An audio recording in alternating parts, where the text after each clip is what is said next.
ఏం సార్ ఇంటర్వ్యూలో కూడా అవి పెట్టుకోవాలా మాస్కులు?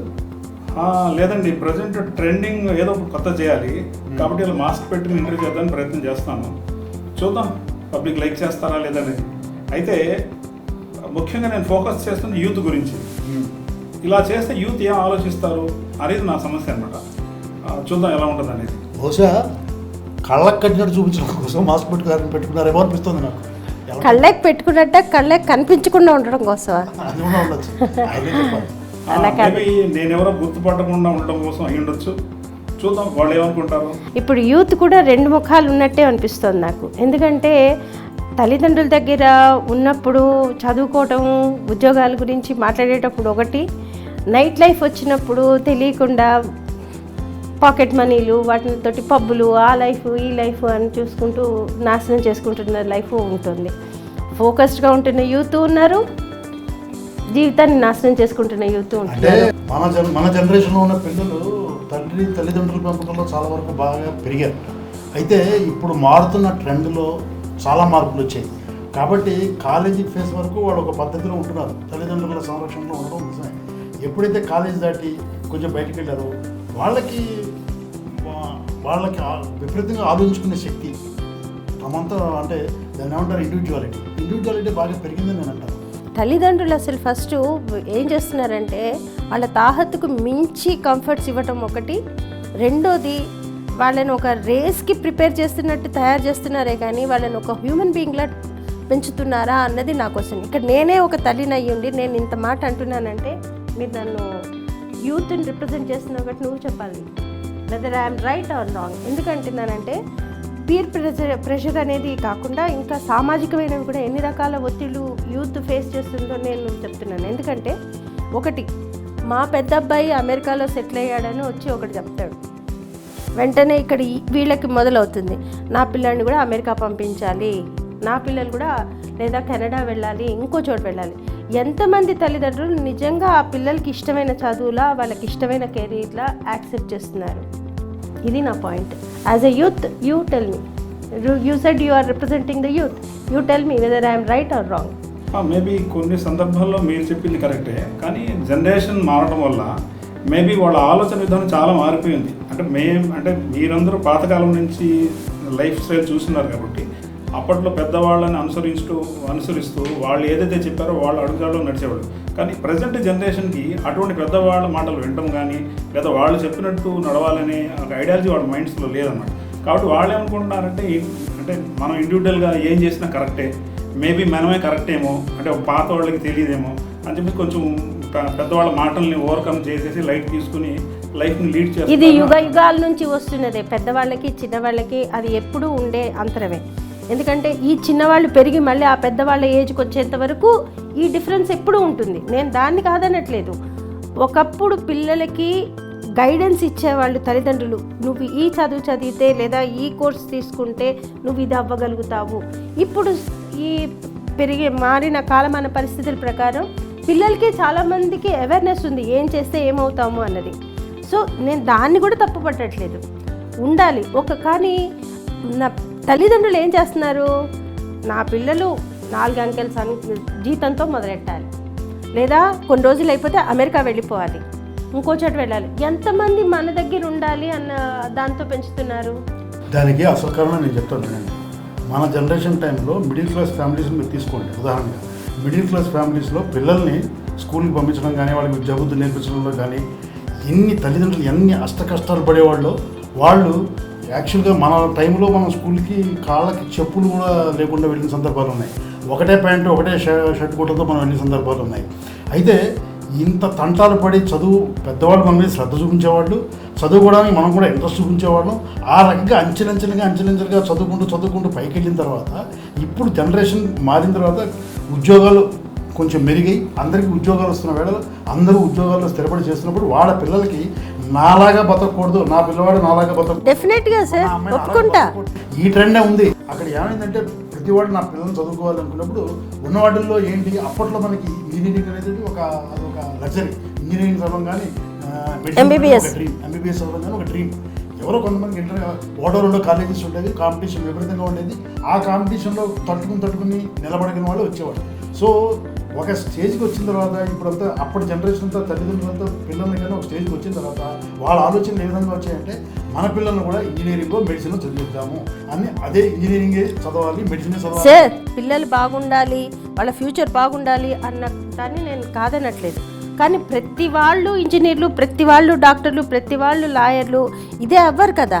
ప్రొఫెషనల్ కోర్సులే కాదు, మిగతా కోర్సులు కూడా ఉన్నాయి.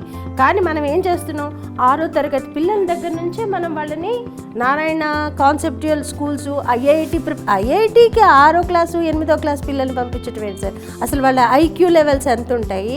వాళ్ళ ఆట పాట ఏదైనా ఉందా?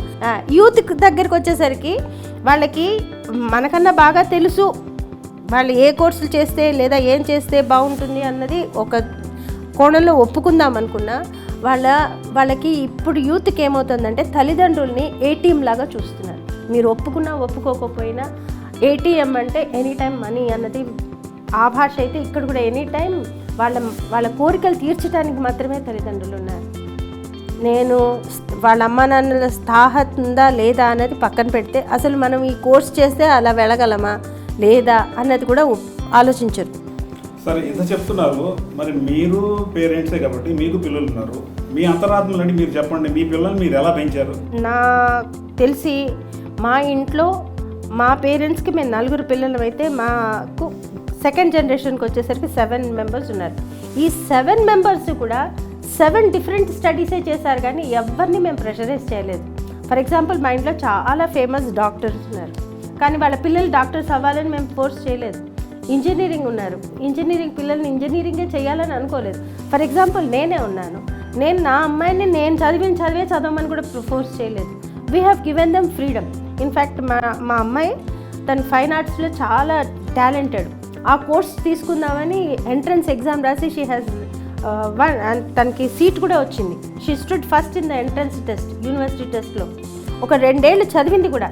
తర్వాత తను she came back and she said నాకు ఇది ప్యాషనే కానీ ప్రొఫెషన్గా నేను తీసుకోదలుచుకోలేదు అంది. I have given her the freedom.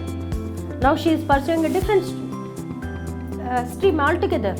She is extremely succeeding in that. నేను కనుక ఇప్పటి ట్రెండ్లో ఉన్న తల్లిదండ్రులని రిప్రజెంట్ చేసిన దాన్ని అయ్యి ఉంటే మా అమ్మాయికి చాలా గట్టిగా చెప్పేదాన్ని, 2 ఇయర్స్ చదివేసావు, ఇంకో 2 ఇయర్స్ చదివేసాయి, ఇంటిగ్రేటెడ్ కోర్స్ అయిపోతుంది, నువ్వు ఫారిన్ వెళ్ళిపోవచ్చు, ఇంకోటి చేయొచ్చు అని నేను చెప్పేదాన్ని. But I have not done that. I have given her the freedom to choose what line is suitable to her.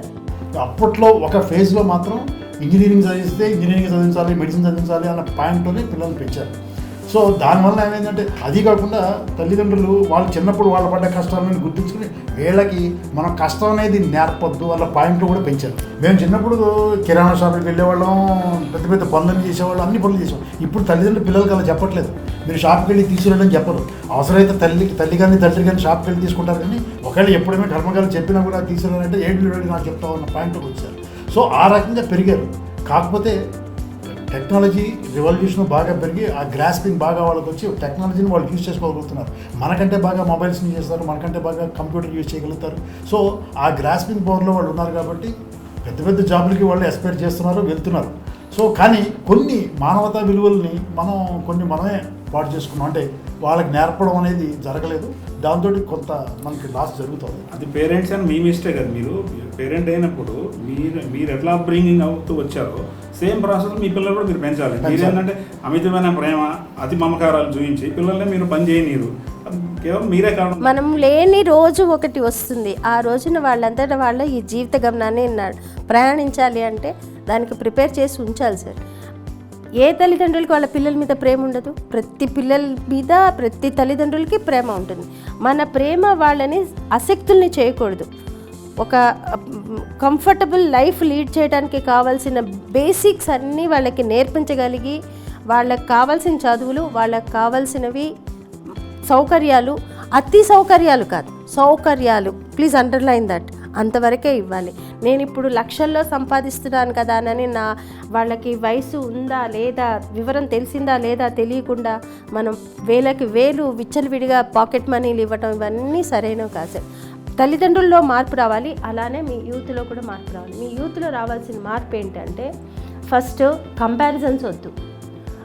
ఒక ఫ్యామిలీ ఫ్రెండ్స్ హాలిడేకి ఫారిన్ వెళ్ళొచ్చారంటే నేను వెళ్ళాలి అని కూర్చోవటం, లేదా హాలిడే ట్రిప్ అంటే నేను సోలో ట్రిప్ వెళ్తాను, ఫ్యామిలీ ట్రిప్ అక్కర్లేదు, అది అవసరమా లేదా అన్నది, అంత వయసు వచ్చిందా లేదా అన్నది గ్రహించి కూడా లేకుండా డిమాండ్ చేసే పిల్లలు తెలుసు. తర్వాత మీరు ఇందాక చెప్పిన పాయింట్ వల్ల కష్టం అన్నది, నో అన్నది యాక్సెప్ట్ చేయటం లేదు. ఇప్పుడు నో అన్నది యాక్సెప్ట్ చేయాలి, కష్ట సుఖాలు తెలుసుకోవాలి.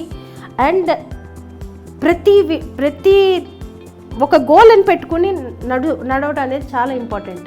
ఆ గోల్కి రీచ్ అవ్వడానికి 3-4 రూట్స్ వేసుకోవాలి. ఏదో ఒక రూట్లో ప్రయత్నం చేశాను, అక్కడ నేను అబ్స్టకల్ వచ్చింది ఆగిపోతాను అనుకోవద్దు. ఇంకో రూట్ ప్రయత్నం చేయండి, ఇదేది కాకపోతే అసలు ఇంకొక గోల్ కూడా పెట్టుకోండి. అంతేకాని నాకు ప్రతిబంధకం వచ్చింది లేదా ఏదో ఆబ్స్టకల్ వచ్చింది, నేను ఇక్కడ ఫెయిల్యూర్ చూశాను అనేసి జీవితాన్ని ఎండ్ చేసుకుంటున్న యూత్ ఎంతమంది ఉంటున్నారు? అది కూడా రాంగ్. ఇప్పుడు మనం చూద్దాం, మనం ఈ వీడియో చూస్తారు కదా యూత్, వాళ్ళ కామెంట్స్ వస్తాయి. కామెంట్స్ని చూస్తే మీరు చెప్పింది కరెక్టా లేదా వాళ్ళు ఏమైనా ఆలోచిస్తున్నారు అనేది మన కామెంట్లో తెలుసుకుందాం చూసి.